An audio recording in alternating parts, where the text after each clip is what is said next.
Terlalu, sekelas Refli Harun dibuat cengok di ruang pengadilan. Ditulis oleh Jaya Surbakti di theword.com.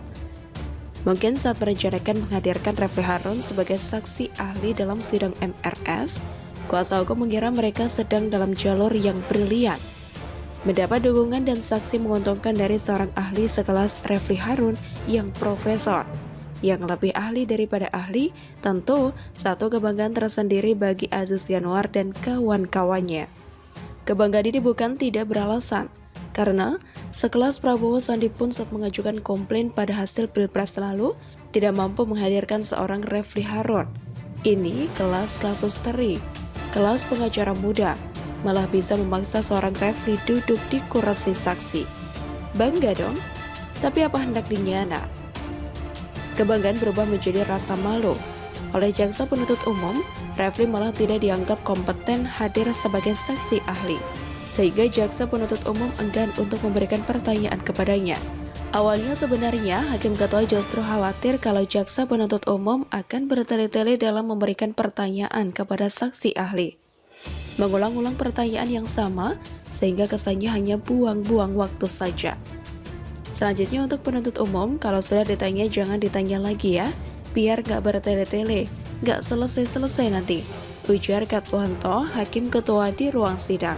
Jaksa penuntut umum kemudian malah mengaku enggan bertanya kepada 4 ahli yang dihadirkan oleh kubu MRS karena dianggap tidak kompeten. Salah satunya, ya Refli Harun yang profesor itu. Majelis Hakim yang terhormat, ada beberapa ahli yang kami kesampingkan. Pertama, ahli Refli Harun, ahli tata negara, yang bersangkutan menyatakan ahli di bidang konstitusi, sehingga mengenal perkara ini adalah hukum pidana terapan, sehingga kami menyampingkan keterangan ahli, kata jaksa. Hahaha, sepertinya benar juga, Refli Harun memang salah tempat. Dia punya kapasitas sebagai apa? Malah mengurusi hal yang bukan bidangnya. Baik, jadi ahli Refli Harun saudara tolak karena Anda anggap tidak kompeten begitu ya, karena tidak sesuai bidangnya? Tanya Katwanto. Iya majelis, jawab jaksa. Mungkin seperti biasa, wajah Refli Harun akan datar-datar saja.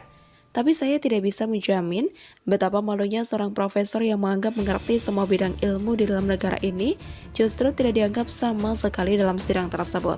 Bisa jadi Refli merasa sangat berat untuk meninggalkan tempat duduknya pada saat itu. Padahal dia tahu dia justru sedang salah tempat duduk. Bagaimana? Sebagaimana yang dijelaskan oleh jaksa penuntut umum, berat sampai cengok tapi malu juga. Dia seharusnya tidak duduk di kursi ahli itu.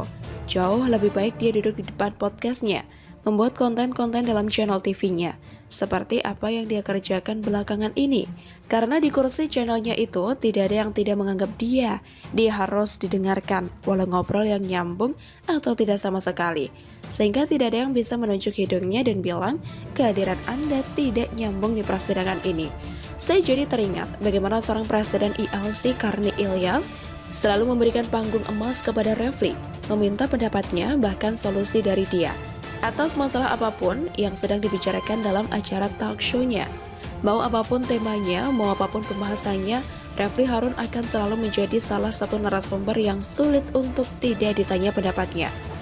Mulai dari masalah persiapan panitia pemilu, bahkan sampai persiapan lahiran anak kucing Prabowo. Semua akan ditanyakan kepada Refli Harun yang selaras juga. Semua pertanyaan pun dia merasa punya jawabannya. Setiap persoalan dia yakin dia yang paling tahu solusinya, yang seringkali malah memang jauh dari kapasitasnya yang mengaku sebagai ahli tata negara. Tapi selama ini tidak ada penonton yang protes kepada Karni, karena Karni yang punya acara dan Refli yang punya panggung. Kalaupun ada yang protes melalui akun sosial media, paling juga dibalas oleh Karni dengan slogan, "Pemirsa, kita rehat sejenak." Setelah rehat, dia selalu kembali menanyai Refli. Untung saja ada jaksa penuntut umum yang kemudian membuka mata publik bahwa tidak semua hal yang harus dipahami oleh orang yang sama. Kalau benar dia mengaku ahli tata negara, tanyakan kepadanya tentang seluk-beluk menata sebuah negara. Jangan tanyakan bagaimana cara merancukan dakwaan kejahatan pandemi menjadi pahlawan kesiangan. Itu namanya salah. Cucu Nabi dan Vagina Wanita, ditulis oleh Argo di theword.com. Habib Muhammad Bahar bin Ali bin Smith alias Habib Bahar bin Smith, namanya mentereng, gaya rambutnya milenial, ngaku pula cucu Nabi. Dia suka nendangin anak di bawah umur, mukulin sopir online, dan memaki Presiden Jokowi dengan sebutan banci pengkhianat bangsa. Dia bilang kalau ketemu Jokowi buka saja celananya, mungkin dia sedang haid. Dia lalu sesumbar bahwa dia memilih membusuk di dalam penjara daripada harus minta maaf ke Presiden Jokowi. Dia juga sesumbar bahwa dia tak gentar dan siap dipenjara demi membela rakyat. Entah rakyat yang mana yang dia maksud. Rakyat 212 mungkin iya, bukan kita-kita. Ceramahnya pun tak jauh-jauh dari soal selangkangan, mengulas tata cara memilih wanita dengan menerka-nerka bentuk kemaluan wanita dari bentuk tubuh mereka.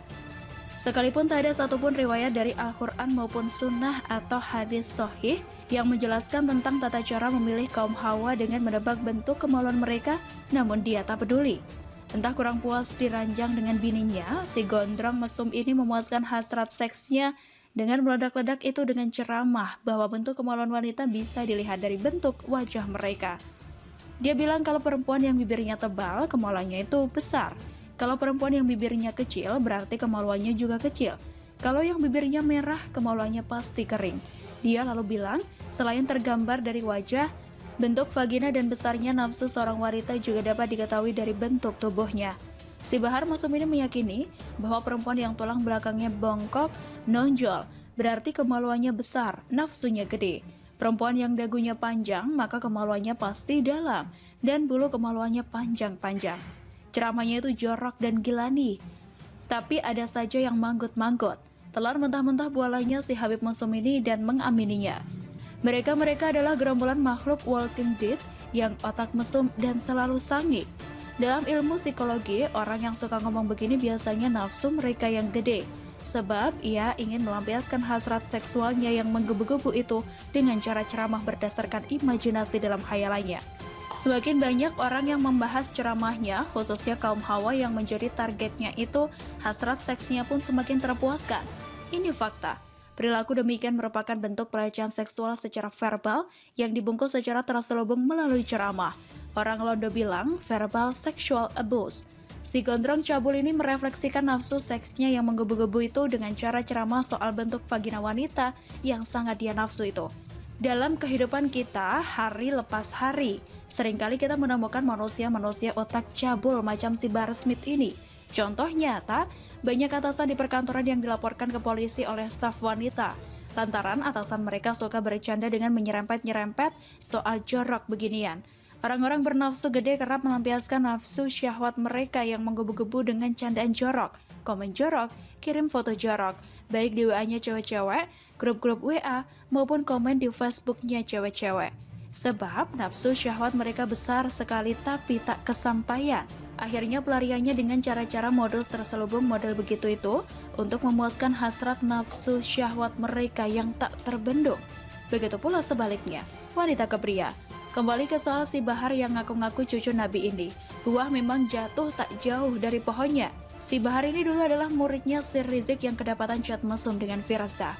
Bahar dan Rizik itu 11-12. Bang Ruhut si Tompul bilang, Betty beda-beda tipis. Mereka selalu berteriak-teriak seperti orang yang lagi onani tapi kelakuan cabul. Ucapan yang keluar dari mulut kotor mereka seperti layaknya comberan yang penuh dengan tai berbau busuk. Jauh dari norma-norma kesopanan. Mereka melakukan razia di tempat-tempat hiburan malam dengan tudingan sarang maksiat. Padahal, cangkeme dan kelakuan mereka tak jauh-jauh dari urusan selangkangan. Bagi saya, orang macam mereka ini tak pantas digelari Habib, apalagi mempercayai mereka sebagai keturunan langsung Nabi.